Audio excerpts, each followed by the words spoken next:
Hey folks, Papa Boris here, playing some more Altered. We're gonna skip past Lara because I don't like them, and then we're gonna play Muna, which I like very much. And I've noticed, not to toot my own horn too much or anything, but in my games where I do the whole thing of like playing Daughter of Yggdrasil and then giving it anchored and all that stuff, I don't see my opponents doing that much of that against me, so maybe I evaluate that card correctly and they don't. I'm not sure. But here we actually got our combo. We've got the Mana Druid. Sorry, Muna Druid. And then on the next turn, you can play Daughter of Yggdrasil and give it anchored. So I definitely want to keep those. I don't think I need that meditation training because I have this one. So I could do something like this. Turn 1, turn 2. And then keep this around. This is so good because the rare version of it costs 2 both times. You can get a lot of anchoring done.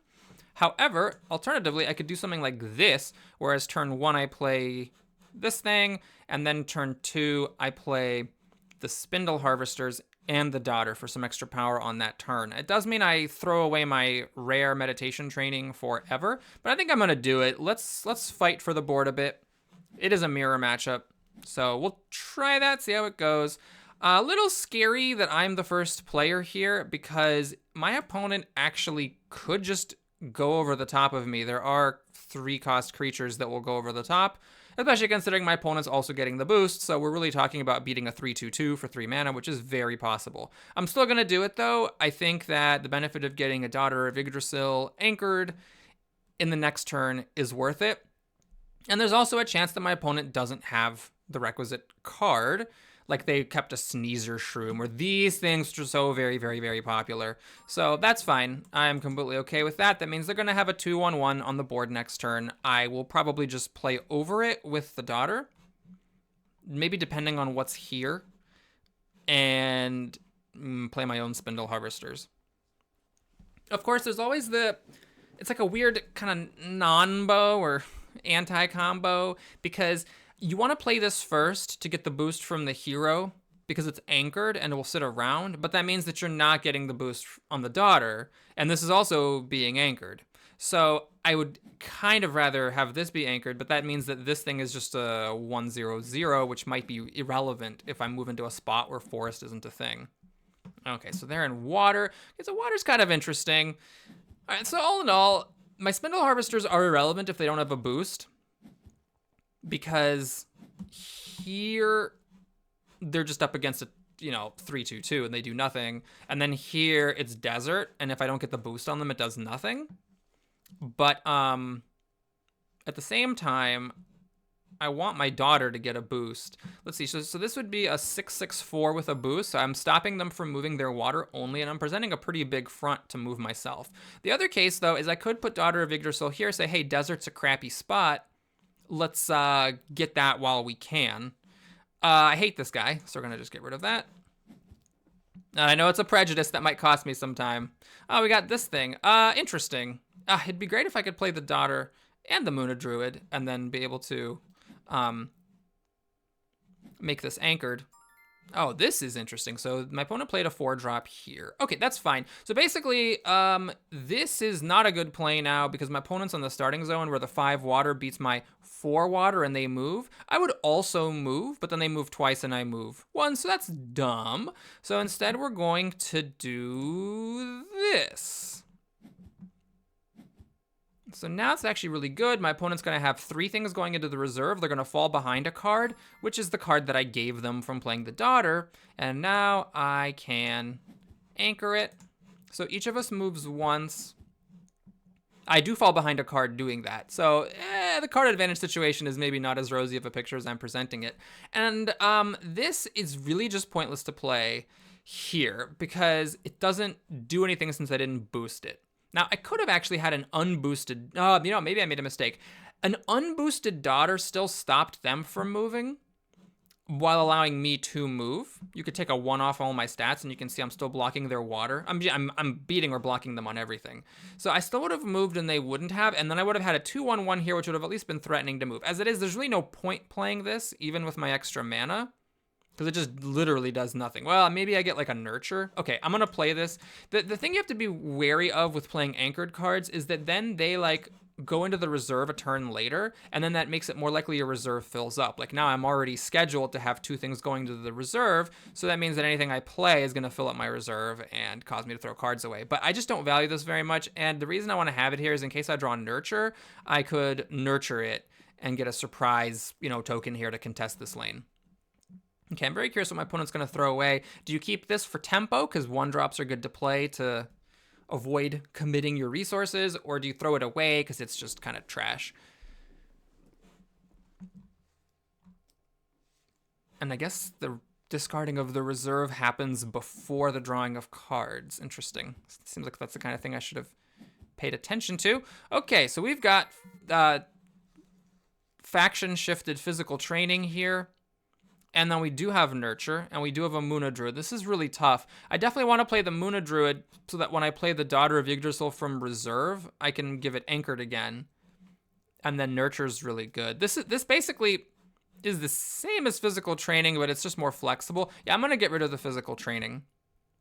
So we have a decent turn here. What I can do is I can play Muna Druid here alongside my Spindle Harvesters. And in fact, I need to do that right now. So now I'm presenting a credible threat in both lanes. And I have a surprise Nurture in case my opponent beats me here or I'm a little bit understated. Okay, so interesting situation here. My opponent's beating me on water. This is the problem. Water's the one stat that matters, unfortunately. So my opponent is just completely trumping my anchored creature. I could Nurture, and I think this is actually worth it. I'm going to do it. There is a price to be paid for my insolence, which is that I'm going to have to throw away a card. And that is definitely sad. So I am going down cards doing this, and that actually might mean that my move is a mistake. See, this is why I should have probably just kept the Spindle Harvesters in my hand. So my thinking here is now I'm fighting the water. My opponent actually needs to play something else here if they want to move. But they're also conceding this lane here if they do that. And they might not have a good play. Like this doesn't move them here. All right, the Kitsune I'm actually fine with because it lets them move, but it means that I get a card, which is nice. I mean, my opponent also gets a card. It draws both players a card. But I mean, like now they didn't spend this 3 desert 2-mana card, which was extremely useful here. There's some value to that. Now my reserve is full as hell, which is definitely a problem. I mean, I'm going to get rid of the Spindle Harvesters, but it really hurts having to get rid of either of these two. Yeah, so I'm going to get rid of the Nurture. That is sad, but I think it's what has to be done. And so my play this turn is going to be get the Daughter of Yggdrasil out in case Muna has a Sabotage card I forgot about, and then pitch the Muna Druid to give it Anchored, and then that leaves me with 3 mana. So I think that's going to be another Muna Druid, right? Then I could give the Daughter of Yggdrasil Anchored again next time. Now, this fact that I'm just in water is super annoying, but we'll play it here where at least I have Forest to help me move and Desert to stop my opponent from moving. And I'm going to pitch this guy, which is, I mean, it's just a 4/4/4 for 4. Yes, out of reserve, it's a 4/4/4 for 3, and yes, it's a 5/5/5 with the boost. But assuming you were going to play a creature, you can't really count the boost as part of the value of the creature. Okay, so now my opponent has Kitsune to move here with the Desert, but my Daughter of Yggdrasil trumps that, and we're going to have the Muna Druid. Well, see, it's hard to move in this water with this Muna Druid.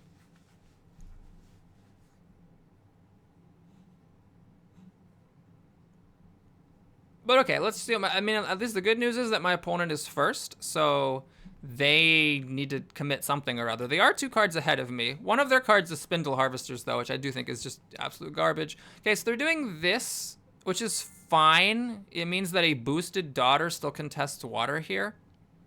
I know my plan was to put it here. Right now, the issue is if I play Muna Druid here, I'm not moving because my water is not enough, but they're in Desert, so they still move.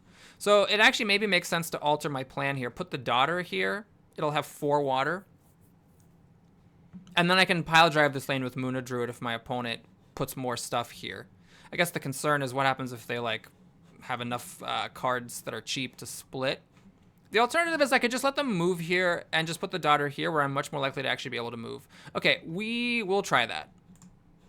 We'll put the Daughter there. And then just kind of see what my opponent is going to do.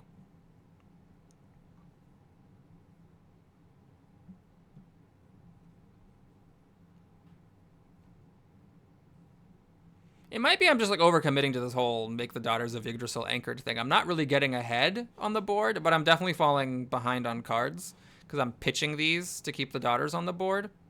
So there's something to be said for that being an unwise course of action, but let's see what my opponent has. Okay, they're going to play their own daughter, give me back a card. That's fine. What are they planning? Are they planning... What are they planning? They're planning maybe to play the Spindle Harvesters here for the 1 forest to tie me on forest. But they have no water, so my 4 water actually moves me. I'm actually a little bit unclear as to what the thinking is there. Okay, so now the awkward thing is that I want to play Muna Druid to get it into the reserve. So we can go into the reserve and then anchor the daughter next turn using the Muna Druid here to anchor it this turn. The problem is this does nothing anywhere. It doesn't do anything here. It doesn't stop my opponent or make me move because unfortunately I'm not in forest. And I don't have enough water to move. I don't have enough mana to play Nurture afterwards. Okay. Well, this is kind of the similar problem. I mean, I could just put it here to cement this in case my opponent has something that would have done it. I guess if they were to move here, they would play Beauty Sleep just to get the move now. And then, of course, the Muna Druid does not hold up against the daughter in that case. Oh, that's a tough one. I really wish the Muna Druid was effective here. I could just let the daughter go. I could just let it go, keep this in reserve, and just hold on to my cards. Just pass. It's risky, of course, to do that with my opponent still having a mana open.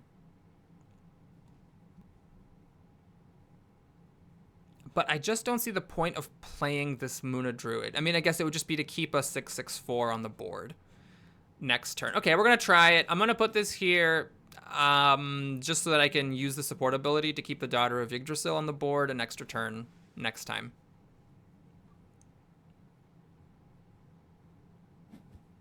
All right, so my opponent does have the Beauty Sleep, so they are going to move twice, and I'm going to move 0 times.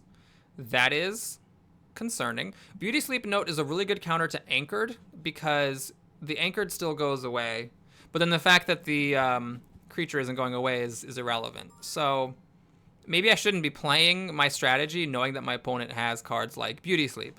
But I think given the choice I made to play the Muna Druid, I need to stick with it now. So we're going to pass. Oh, wait, that did nothing. Oh, God, I screwed up. Right, that did nothing because my creature was going to stay on the board anyway because of the Beauty Sleep. So now I just wasted the Anchored. Okay, so I just threw a card away for absolutely no reason. Oops. Could have had an extra Muna Druid sitting here. Yeah, I think I'm going to lose this game. My opponent has only 2 more spaces to move to catch up to me. They've got a daughter that has no drawbacks. And I just don't see how this is going to work. Crud. We got the good Nurture. We got our own Beauty Sleep. Okay, I guess I'm going to get rid of the weaker Nurture for mana, keep the bigger one. I really wish I had 2 Muna Druids in my reserve. Dang it, I was even talking about it and I still just did it, and it was total pointlessness. Because I could have played one of them, nurtured it, and used the other one for the anchoring. As it is, we're going to need to do a little bit of an alteration. The Kitsune is going to have to go here to fight for this lane. This is just, I would have loved to throw this away for mana and have kept the other Nurture. And then now I've got Nurture. I can use the rest of my mana just playing Nurture twice to try to fight in both lanes, and then also throw the Muna Druid away to keep my Daughter of Yggdrasil out. So maybe if I move twice this turn, but still, I just wasted a Muna Druid last turn, so I'm significantly behind on cards. And it's going to be tricky. It's going to be very tricky to get this to work. Plus, of course, my opponent has Beauty Sleep, so they can just use this to counter a Daughter of Yggdrasil at any time and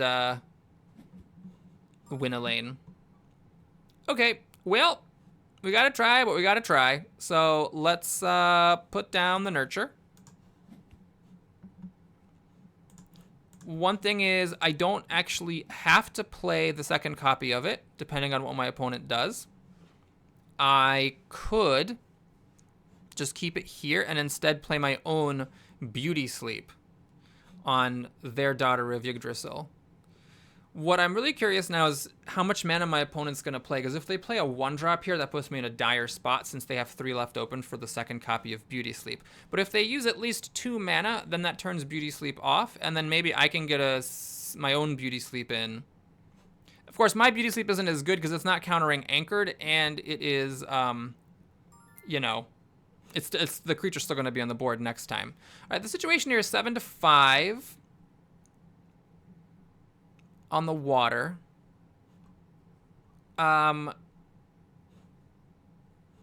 If I Beauty Sleep this one, I do stop them from moving, and I do move myself. All right, let's try it. Let's try the Beauty Sleep. And I'm going to target the thing that has the bigger water. And then we're going to throw this out to keep the daughter anchored. And I would have played the other one instead of the Kitsune if I had not thrown it away uselessly before. Okay, so we're going to anchor the daughter. We're going to pass. We're going to move twice to my opponent's 0 times, but my opponent has a big thing in her lane to counter my big thing in the other lane. They also have card advantage. Oh, right. We have a problem here because the Kitsune also moves out. If I throw the Kitsune away and keep these spells, I might have a creature problem where I just don't have enough creatures on the board. So how good is Kitsune? Terrible, because 3 of the 4 things that we're on is forests. Yeah, I probably don't even want to be playing Kitsune anyway, so we'll get rid of her. We'll keep the pressure up with the Beauty Sleep and the Nurture being here. Okay, God, I was thinking, oh, definitely get rid of Spindle Harvesters, but then we got this idiot. All right, well, we're at the point of the game where understated creatures that have anchored are just not good. Sneezer Shroom at least has the virtue of being cheaper, so we're going to get rid of this. That wasn't a good draw. I would have definitely preferred something with more stats for the mana. But away it goes.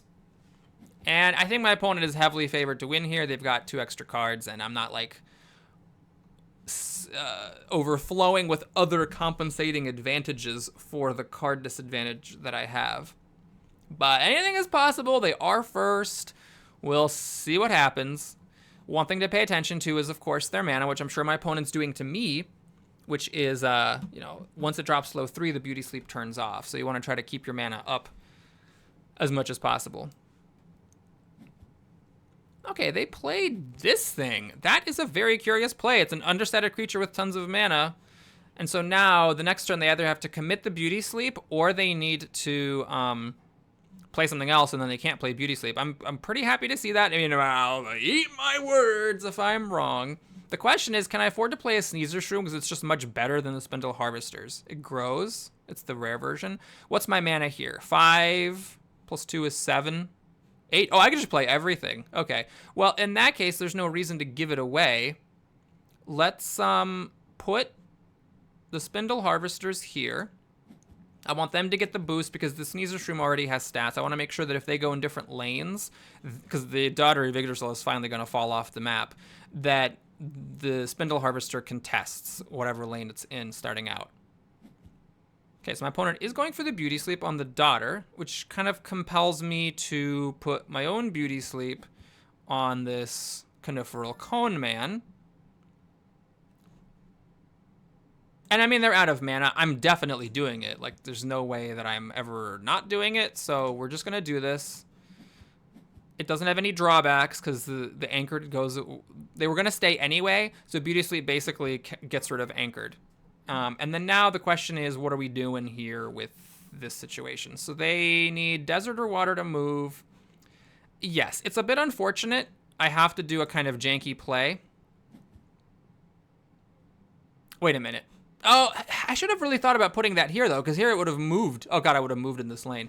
The Nurture on Spindle Harvesters would not have stopped my opponent from moving because of the water. It would have been at 3. Would it have moved me? It wouldn't have moved me either. Oh, no, it would have moved me. Oh, my God, I messed up. I apologize. I should have put the Spindle Harvesters here and nurtured both of them. Then my opponent would have moved, and I would have moved twice, and I would have won the game. Oh, dear. Oh, dear. That is embarrassing. But yeah, the Spindle Harvesters with just the 2 boosts would have been 3 desert, which would have moved against Inari's weak desert, and then just having anything over here would have won me the game. Yep. Okay, so we are just continuing onwards in a game that should be over. The good news is at least that my opponent doesn't move in either lane. So I need to move in either lane to win, and I have this. Oh, I also have the daughter, right? Because oh no, it got beauty slept. Oh, so I still have the daughter here. Oh, okay. So I'm still in pretty good shape, but I drew garbage, unfortunately. I will obviously not discard anything when it only cost me 5 mana to play out my hand. And okay, I just need to try to pile drive one of these lanes and win. The main thing I have to be concerned about, of course, is my opponent also pile driving a lane and winning both. Then we end up in a tiebreaker. But I mean, yeah, I'm gonna put everything in the same lane.